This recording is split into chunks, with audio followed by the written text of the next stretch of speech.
අපි බලාපොරොත්තු වෙන 2026 අවුරුද්දේ ව්‍යාපෘති ගණනාවක් අවසන් කරන්න.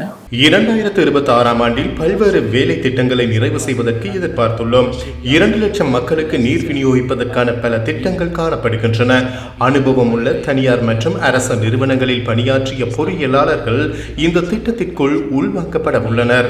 நாங்கள் அவர்களுக்கு எவ்வித கொடுப்பனவுகளையும் வழங்கப் போவதில்லை. அவர்கள் எதிர்பார்க்கவும் இல்லை. தன்னார்வ பொறியியலாளர்களே இங்கு பங்கேற்கின்றனர். திட்வா புயலினால் பாதிக்கப்பட்ட அனைத்தையும் வளமைக்கு கொண்டு வர வேண்டும். ஆகையினால் இன்றைய தினம் நியமிக்கப்பட்டுள்ள பொறியியலாளர்கள் வினைத்திறனுடன் செயல்படுவார்கள் என எதிர்பார்க்கின்றேன். நாட்டில் உள்ள 343 நீர் சுத்திகரிப்பு நிலையங்களில் 156 மையங்களுக்கு பாரிய சேதங்கள் ஏற்பட்டுள்ளன. அதனை முழுமையாக மறுசீரமைத்துள்ளோம். சில பிரதேசங்களில் பிரச்சனைகள் காணப்படுகின்றன. அதனை விரைவில் சீர் செய்வோம்.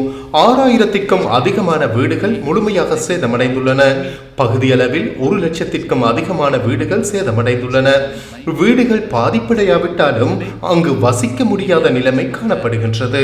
அவர்களை பாதுகாப்பான இடங்களில் மீள்குடியேற்றுவதற்கு நடவடிக்கை மேற்கொள்ளப்பட்டுள்ளது. மாவட்ட செயலாளர்கள் ஊடாக மாற்று இடங்களை தெரிவு செய்துள்ளோம். தெரிவு செய்யப்பட்ட இடங்களில் வீட்டு தொகுதிகளை அமைக்க திட்டமிட்டுள்ளோம். அதாவது அடுக்கு மாடிகளை அமைக்கவே திட்டமிட்டுள்ளோம். எங்களது நோக்கம் அனைத்து திட்டங்களையும் வேகமாக முன்னெடுப்பதாகும்.